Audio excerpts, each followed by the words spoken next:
চিংড়ি মাছের মালাইকারি তো অনেকে অনেকভাবেই খেয়েছেন। সহজ পদ্ধতিতে দুর্দান্ত স্বাদের চিংড়ি মাছের মালাইকারি কিভাবে বানাতে হয় তা এই ভিডিওর মাধ্যমে আমি আপনাদের সাথে শেয়ার করতে চলেছি। আমার চ্যানেলে নতুন হয়ে থাকলে চ্যানেলটিকে সাবস্ক্রাইব করে আমার পাশে থাকবেন। নমস্কার বন্ধুরা, আবার একটা নতুন রেসিপি নিয়ে আপনাদের সামনে হাজির হয়েছি। চলুন আর কথা না বাড়িয়ে ভিডিওটা শুরু করা যাক। যেহেতু আমি চিংড়ি মাছের রেসিপি করব, চিংড়ি মাছ তো লাগবেই। কেমন বড় বড় চিংড়ি মাছ নিয়ে নিয়েছি। চিংড়ি মাছের খোলাটা ছাড়িয়ে খুব পরিষ্কার করে ধুয়ে নিয়েছি। এতে দিয়ে দেব লবণ, দিয়ে দিলাম হলুদ গুঁড়ো। লবণ আর হলুদ খুব ভালোভাবে মাছের সঙ্গে মিশিয়ে নিতে হবে।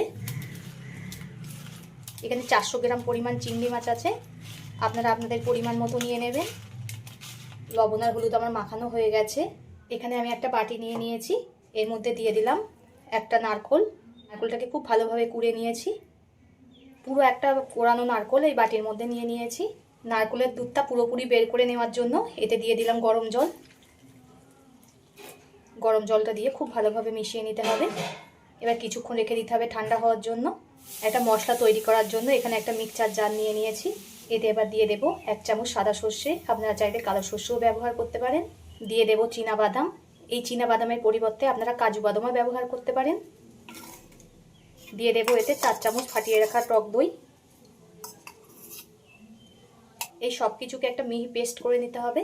মশলাটা আমার পেস্ট করা হয়ে গেছে, দেখুন একদম এরা মিহি পেস্ট করতে হবে। এদিকে আমি একটা কড়া গরম হতে বসিয়ে দিয়েছি, এতে দিয়ে দেব সর্ষের তেল। তেলটাকে খুব ভালোভাবে গরম করে নিতে হবে। তেলটা কিন্তু খুব ভালোভাবে গরম করে নিয়েছি। এবার গরম তেলে নুন হলুদ মাখিয়ে রাখা চিংড়ি মাছগুলো দিয়ে দেব।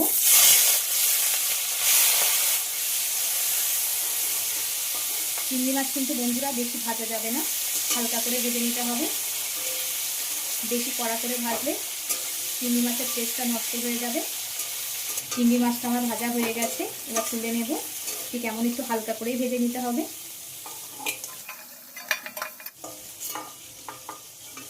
এতক্ষণে নারকেলে যে গরম জলটা দিয়ে রেখেছিলাম সেটা পুরোপুরি ঠান্ডা হয়ে গেছে। এখানে একটা মিক্সচার জার নিয়ে নিয়েছি, পুরোটাই মিক্সচারের মধ্যে দিয়ে দেব। এবার ব্লেন্ডারে একটু ব্লেন্ড করে নেব। আমার খুব ভালোভাবে ব্লেন্ড করা হয়ে গেছে। এখানে একটা বাটি আর ছাঁকনি নিয়ে নিয়েছি। এবার নারকেলটাকে খুব ভালোভাবে ছেঁকে নেব। এইভাবে করবেন বন্ধুরা, নারকেলের দুধটা পুরোটাই পাবেন। একটা চামচ দিয়ে ভালো করে চেপে চেপে দুধটা বের করে নিতে হবে। আমি সব নারকেলটা এর মধ্যে দিয়ে দিচ্ছি। এইভাবে চেপে চেপে সব দুধটা আমি বের করে নিয়েছি। নারকেলের এই অংশটা আপনারা যদি কোনো রেসিপি দেখতে চান কমেন্ট করে জানাবেন, আমি রেসিপি করে দেখাবো। এই পদ্ধতিতে নারকেলের দুধ বের করলে দেখুন কতটা সুন্দর দুধ বেরিয়েছে, আর কালারটাও খুবই সুন্দর হয়েছে। চিংড়ি মাছ ভাজা তেলটা আবার বসিয়ে দিয়েছি, এতে দিয়ে দেবো আবার একটু অল্প করে সরষের তেল। এই রান্নাটা অবশ্যই সরষের তেলে করবেন, তাহলে খেতে বেশি ভালো হবে। এবার এই গরম তেলের মধ্যে দিয়ে দেবো 1 টুকরো দারচিনি, 2টো লবঙ্গ, একটা ছোট এলাচ, একটা তেজপাতা। এই তেজপাতাকে মাঝখান থেকে ফাটিয়ে দিয়ে দিলাম। ফোড়নটা একটু হালকা ভেজে নিতে হবে। ফোড়নটা যখন একটু মিষ্টি গন্ধ বেরোবে তখন এতে দিয়ে দিতে হবে 2টো বড় সাইজের পেঁয়াজ বাটা।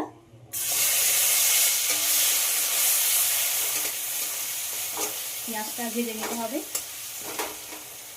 খুব একটা পুড়িয়ে ভাজবো না, একটু হালকা করেই ভেজে নেব যতক্ষণ না পেঁয়াজের কালারটা চেঞ্জ হয়। এই পদ্ধতিতে বন্ধুরা চিংড়ি মাছের মালাইকারি করবেন, আর অন্য কোনো চিংড়ি মাছের মালাইকারি ট্রাই করতে ইচ্ছা করবে না। এত সুন্দর হয় রেসিপিটা।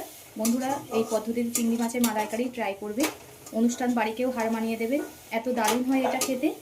আর এইভাবে যদি একবার ট্রাই করেন বারবার এইভাবেই ট্রাই করতে ইচ্ছা করবে। পেঁয়াজটা আমার খুব ভালোভাবে ভাজা হয়ে গেছে। এবার এতে দিয়ে দিতে হবে এই ছোটো চামচের মাপ করে 1 চামচ রসুন বাটা। সম পরিমাণ দিয়ে দিলাম আদা বাটা। আদা রসুনের যতক্ষণ না কাঁচা গন্ধ যায় ততক্ষণ একটু কষিয়ে নিতে হবে। এই সময় আঁচটা একদম লোয়ে রাখতে হবে, না তো মশলাগুলো পুড়ে যাবে, তরকারির টেস্টটা নষ্ট হয়ে যাবে। এবার এতে দিয়ে দেবো স্বাদ মতো লবণ।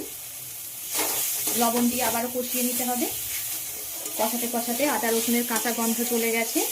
এবার এতে যে মশলাটা পেস্ট করে রেখেছিলাম সেটাকে দিয়ে দেব। মশলাটা দিয়ে 1 মিনিট মতো কষিয়ে নিতে হবে। এবার এতে দিয়ে দেবো অল্প করে হলুদ গুঁড়ো। আপনারা যদি কেউ একটু কালার চান এতে কাশ্মীরি লঙ্কার গুঁড়ো দিয়ে দেবেন, তাহলে কালার চলে আসবে। এবারেতে দিয়ে দিলাম একটা কাঁচা লঙ্কাকে মাঝখান থেকে চিকিয়ে। ঝালটা আপনারা আপনাদের পরিমাণ মতো ব্যবহার করবেন, যে যেমন ঝাল খেতে পছন্দ করেন। মশলাটা আমার কষানো হয়ে গেছে। এবারেতে দিয়ে দেবো যে নারকেলের দুধটা বের করে রেখেছিলাম সেটা পুরোটাই। এবার এটাকে ফুটতে দেব। আমার বন্ধুরা কে কোথা থেকে দেখছেন কমেন্ট করে জানাবেন, তাহলে আমি বুঝতে পারবো আমার বন্ধুরা কোথা থেকে দেখছে। আর আপনারা এত সুন্দর সুন্দর কমেন্ট করেন, আমার পড়তে খুবই ভালো লাগে। এভাবে পাশে থেকে সাপোর্ট করার জন্য সকলকে অসংখ্য ধন্যবাদ। আপনারা সাপোর্ট না করলে আমি কখনোই এগিয়ে যেতে পারবো না। খুব ভালোভাবেই ফুটে গেছে। এবারেতে দিতে হবে এই চামচের মাপ করে 2 চামচ চিনি। মিষ্টিটা আপনারা আপনাদের স্বাদ মতো ব্যবহার করবেন, যে যেমন মিষ্টি খেতে পছন্দ করেন। অনেকে আছে মালাইকারি একটু মিষ্টি মিষ্টি খেতেই পছন্দ করে।